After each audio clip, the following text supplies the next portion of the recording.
Assalamualaikum warahmatullahi wabarakatuh. Kami dari kelompok 9 yang beranggotakan 4 orang, yaitu saya sendiri Satria Abdillah Ilman, kemudian ada saudari Susia Priliani, saudari Cintaini Pisoliha, dan yang terakhir saudara Sapriawari Lubis.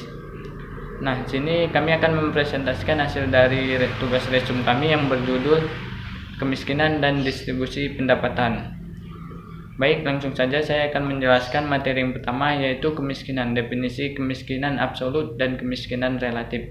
Kemiskinan absolut merupakan suatu jenis kemiskinan di mana orang-orang mempunyai tingkat pendapatan di bawah garis kemiskinan atau pendapatannya itu tidak mampu memenuhi kebutuhan hidupnya sehari-hari seperti pakaian, makanan, dan tempat tinggal. Sedangkan kemiskinan relatif yaitu suatu kondisi miskin karena akibat pengaruh kebijakan pembangunan yang belum mampu menjangkau seluruh lapisan masyarakat sehingga menyebabkan ketimpangan distribusi pendapatan. Materi yang kedua yaitu paradigma kemiskinan. Paradigma kemiskinan merupakan suatu kondisi seseorang, baik suatu kondisi di mana seseorang atau sekelompok orang, baik laki-laki maupun perempuan, tidak dapat untuk memenuhi hak-hak dasarnya untuk mempertahankan dan mengembangkan kehidupan yang bermartabat. Sekian dari saya, kemudian akan dilanjutkan oleh yang lain. Terima kasih. Assalamualaikum warahmatullahi wabarakatuh. Nama saya Sapriawari Lubis dari kelas EQ 4G. Di sini saya akan menjelaskan materi tentang pengukuran kemiskinan.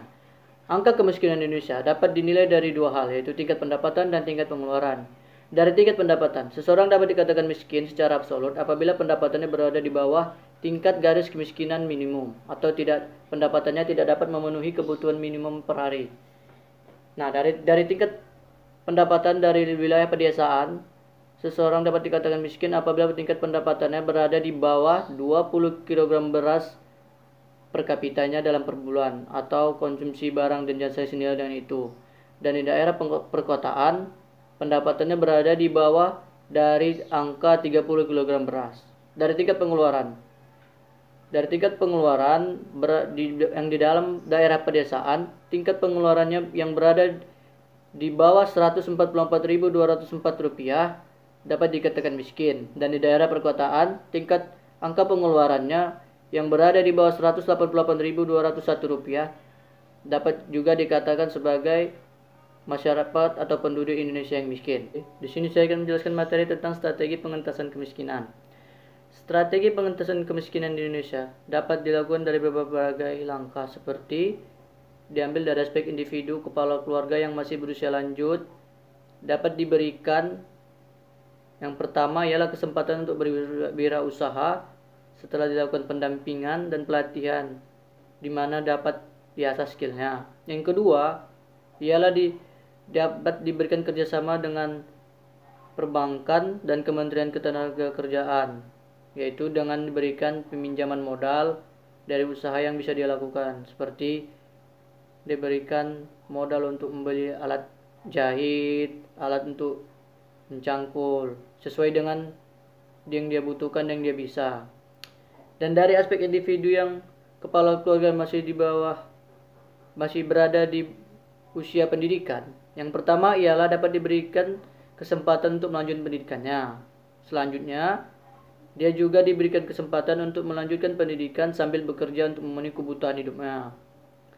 Dan bagi pihak individu yang mengalami PHK atau dipecat dari tempat dia bekerja, dapat diberikan insentif berupa modal, yaitu modal sesuai dengan kemampuannya. Seperti jika dia ingin berwirausaha di bagian peternakan, diberikan modal untuk memberi ternak dan alat-alat untuk menjalankan usahanya.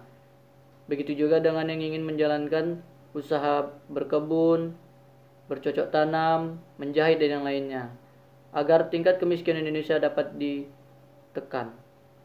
Assalamualaikum warahmatullahi wabarakatuh. Saya Cintaini Pisoliha dari kelompok 6 ingin menjelaskan materi yang berjudul konsep dasar distribusi pendapatan. Dari pengertiannya sendiri dapat kita jelaskan, yaitu suatu cara di mana kekayaan nasional didistribusikan ke berbagai faktor produksi yang memberikan kontribusi terhadap negara dan prinsip-prinsip yang menemukan bagian dari tiap-tiap faktor tersebut. Jadi distribusi pendapatan dikatakan adil apabila merata ke seluruh lapisan masyarakat yang benar-benar membutuhkan sesuai target. Jadi tujuan dari distribusi ini ada meningkatkan taraf hidup masyarakat yang menjadi lebih baik, memberikan hak dan keadilan bagi setiap warga negara, menghindari resiko kriminalitas khususnya penipuan ataupun pencurian, dan menumbuhkan rasa solidaritas sosial yang tinggi. Dan faktor-faktor yang mempengaruhi distribusi itu ada pemerataan pembangunan di setiap wilayah, pertumbuhan penduduk, serta nilai tukar mata uang dan investasi, serta kebijakan pemerintah seperti sistem ekonomi Pancasila. Sekian dari saya, terima kasih. Assalamualaikum warahmatullahi wabarakatuh. Nama saya Susi Apriliani. Baiklah, di sini saya akan menjelaskan bagian F, kemiskinan di Indonesia.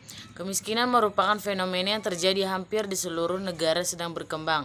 Kemiskinan muncul karena ketidakmampuan sebagian masyarakat untuk menyelenggarakan hidupnya sampai suatu taraf yang dianggap manusiawi.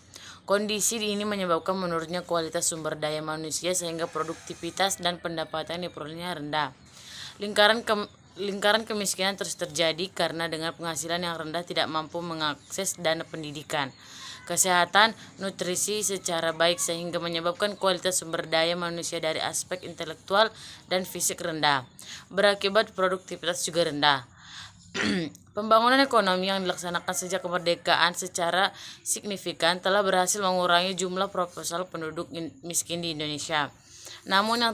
Namun terpaan krisis moneter yang berlanjut menjadi krisis ekonomi menyebabkan keterpurukan ekonomi yang kembali mencuatkan jumlah dan proporsi penduduk miskin hampir setengah dari penduduk Indonesia.